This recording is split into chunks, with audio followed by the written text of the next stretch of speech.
لوگوں نے اسے جڑنا. تو یہ کافی غیر انسانی طریقے کا ہے. تو جتنے بھی ایسی چیزیں ہیں اس کے لیے ایک عوام سے, این جی اوز سے, انڈیویجولس سے ایک آواز اٹھنی چاہیے کہ بھائی اس قسم کا جو مس یوز ہے وہ روکنا چاہیے. وی آر ناٹ پروٹیکٹنگ اور we are not advocating criminals اور ٹیررسٹ. جمعیت کا یہ موقف رہا ہے کہ بے گناہوں کا کیس لیے, اور میرا بھی پرسنل موقف ہے کہ صرف بے گناہوں کی پیروی کریں. تو اس میں کسی کو شیلڈ کرنے کا, کسی کو پروٹیکٹ کرنے کا یا کسی گناہ گار کو چھوڑانے کی بات نہیں ہے, لیکن کسی جیسا کہ آپ دیکھ رہے ہیں گزشتہ کئی سالوں سے دیکھ رہے ہیں, مور دین 100 پیپل, 100 سے زائد بچے باہر آ چکے ہیں بے داغ, لیکن ان کی زندگی کا جو اہم ترین حصہ جیلوں میں سلاخوں میں گیا. ان کی فیملیز کو سفر کرنا پڑا, ان کی بیویوں کو سفر کرنا پڑا, ان کے بچوں کو سفر کرنا پڑا, ان کے ضعیف والدین کو سفر کرنا پڑا, الٹیمیٹلی ان کی کمیونٹی کو سفر کرنا پڑا. اس کی کہیں نہ کہیں روک تھام کے لیے جیسا 2 سولوشنس ہیں, ایک ٹیمپرری سولوشن اور ایک پرماننٹ سولوشن.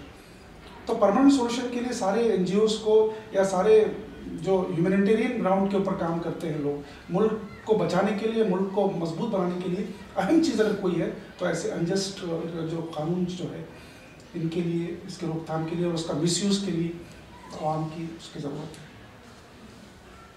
بعض دفعہ یہ سننے میں آتا ہے وکیل صاحب کی جو ہے جب کوئی اس طرح کے بے قصور نوجوان رہا ہوتے ہیں, اس سلسلے میں جو لوگ فیصلہ سناتے ہیں ججز, اگر اس طرح کے کچھ لوگ ہوتے ہیں تو کچھ لوگوں کا تبادلہ ہو جاتا ہے اور کچھ لوگوں کو ہائی سیٹ میں جو ہے پہنچا دیا جاتا ہے. یہ سب کیا معاملہ ہے؟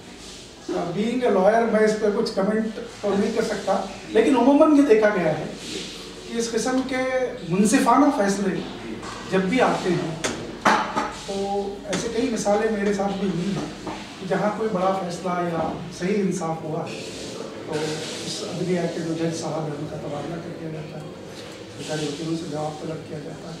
ایسا ہوتا ہے, لیکن یہ کچھ روگ ایلیمنٹس جو ہوتے ہیں نا سسٹم میں, جو وائرس گھس گیا ہے اس کا نتیجہ ہے. ادروائز جہاں منصفانہ اور صحیح امپارشل ججمنٹ کرنے والے لوگوں کا ساری مشنری کا استقبال کرنا چاہیے, اور ان کو انعام کے طور پہ اگر ٹرانسفر ملتے ہیں تو یہ تشویشناک بات ہے. اس کے اوپر غور و فکر ہونا ضروری ہے عام جنتا کی طرف سے بھی اور حکومتی سطح کہ یہ کیوں ہوتا ہے.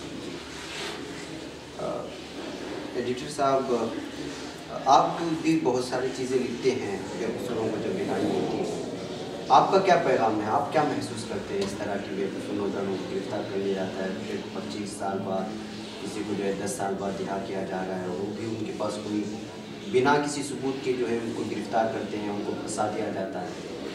ہمیں دیکھتے ہیں کہ اس میں چند ایک ملی تنظیمیں کام کر رہی ہیں, لیکن جیسا کہ طاہر خان صاحب نے بتایا اس میں متحد ہو کر ایک ساتھ جڑ کر کام کرنے کی ضرورت ہے, کیونکہ بچے جاتے ہیں اس کے بعد ایک عجیب سا میں نے دیکھا ہے ہماری جماعتوں میں, ہماری تنظیموں میں ایک عجیب سی بے حسی ہے, کوئی شروع میں ان کی مدد کے لیے آگے نہیں بڑھتا. ہمارے قوم میں بہت بڑے بڑے مالدار افراد ہیں, کوئی سامنے نہیں آتا. یہاں تک کہ جب بچے چھوٹ کر آ جاتے ہیں 15 سال سے ہی, 20 سال سے, 30 سال سے, کوئی کام دینے کو تیار نہیں رہتا.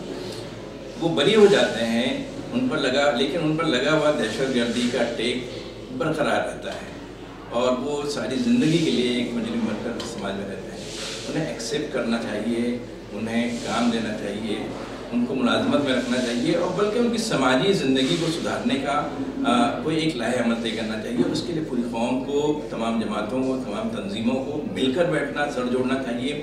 اس میں دوسری این جی اوز کو شامل کرنا چاہیے, اور کوئی ایک ایسا لائحہ عمل بنانا چاہیے کہ جو ٹیگ لگتا ہے دہشت گردی کا, مجرم ہونے کا, وہ ٹیگ جب وہ باہر نکلیں, بری ہو کر آئیں تو ہٹ جائے اور سماج میں ایک صاف ستھری زندگی گزارنے کی قابل ہو سکیں. میرا یہ پیغام ہے کہ اس تعلق سے سوچا جائے, ہماری تنظیمیں سوچیں, ہمارے ذمہ داران سوچیں, کیونکہ میٹنگیں بہت ہوتی ہیں, بڑی باتیں بھی کہی جاتی ہیں, لیکن بڑی باتوں سے, میٹنگوں سے کوئی فائدہ نہیں ہوتا. کوئی عملی طور پر کوئی کام ہونا چاہیے, عملی کام ہمارے یہاں ہوتا نہیں ہے. آخر میں آپ صحافت سے جڑے ایک سوال کرتا ہوں. اس سلسلے میں اردو اخبارات سے مجھے شکایت ہے, اس لیے کہ اردو اخبارات بالخصوص ان کے پاس جو ہے تحقیق کرنے کا کوئی مواد نہیں ہوتا. عام طور پر UNI اور UNH سے خبریں لے لیتے ہیں, بعض دفعہ جو ہے انگریزی اخبارات کی کچھ چیزیں لے کر کے پیش کر دیتے ہیں, جس کو وہی ہو چھاپ دیا جاتا ہے اردو اخبارات میں. مجھ سے زیادہ آپ جانتے ہیں, تجربہ کار ہیں. تو آپ کو کیا لگتا ہے کہ جو ہے یہ اردو اخبارات جو کر رہے ہیں، خیر ہمارے پاس تو کوئی ہے ہی نہیں ہے، مین اسٹریم میڈیا تو ہے ہی نہیں کہ ہم اس کے بارے میں بات کریں کہ ڈیبیٹ کریں فلاں کریں، اس لیے یہ تو بیس قوم میں یہ لائق ہی بھی نہیں. کم سے کم کچھ اردو اخبارات بچے ہیں، وہ کچھ کوئی نہیں بولتے ہیں. عزیز بھائی، میں سمجھتا ہوں کہ سب اخبار ایسا نہیں کرتے. مجھے ایسا لگتا ہے جو جن کے پاس وسائل نہیں ہیں وہ تو ایسا کرتے ہیں کہ دوسرے اخباروں سے لے لیا اور چھاپ دیا. میں اپنی بات کروں گا، میں اپنے ممبئی اردو نیوز کی بات کروں گا. ممبئی اردو نیوز نے باقاعدہ اس سلسلے میں ریسرچ کا کام کیا ہے. میں آپ کو بتاؤں، پربھنی کا واقعہ ہوا تھا. پربھنی میں 4 بچے گرفتار کیے گئے تھے. میں محبوب خان صاحب کے ساتھ ہی گیا. میں ان بچوں کے والدین سے بھی میں نے ملاقات کی، ان کے گھر والوں سے ملاقات کی، اور میں نے باقاعدہ تحقیق کی. پربھنی کی مسجد میں جو بلاس ہوا تھا اس کے امام صاحب سے مل کر میں نے بات کی. تو ہم لوگ کرتے ہیں، بہت بڑے پیمانے پر نہ صحیح، لیکن جتنے وسائل ہمارے پاس ہم کرتے ہیں. ہم کوشش کرتے ہیں کہ سچ سامنے آئے اور دوسرے لوگ جو فیڈ جو چیزیں کر رہے ہیں وہ فیڈ کی ہوئی چیزیں ہم نہ دیں. اور اردو اخبار جو نہیں کرتے ہیں ان کو ایسا کرنا چاہیے. اس بات کی گواہی تو میں بھی دوں گا کہ جتنی رپورٹنگ ایماندارانہ طریقے سے شکیل بھائی کرتے ہیں، چاہے پربھنی کا معاملہ ہو، پربھنی کے جو بے قصور بچوں کو اٹھا کے ان کی ساری تحقیق اسپیشل رپورٹ، اور اس کے علاوہ بھیڑ بھی گئے ہیں، آپ حمایت بیگ کے گھر پہ بھی گئے ہیں.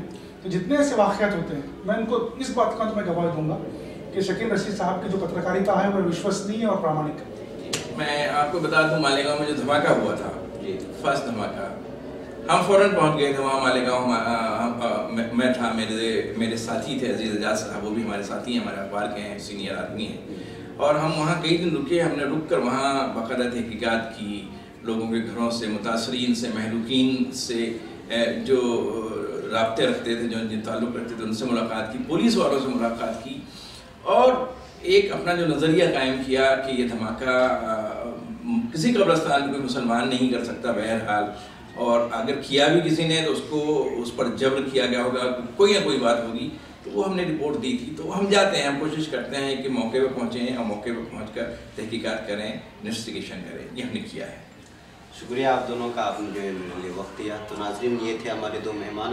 انشاءاللہ روبرو پروگرام میں پھر آپ سے ملاقات ہوگی کسی اور مہمان کے ساتھ. السلام علیکم و رحمۃ اللہ.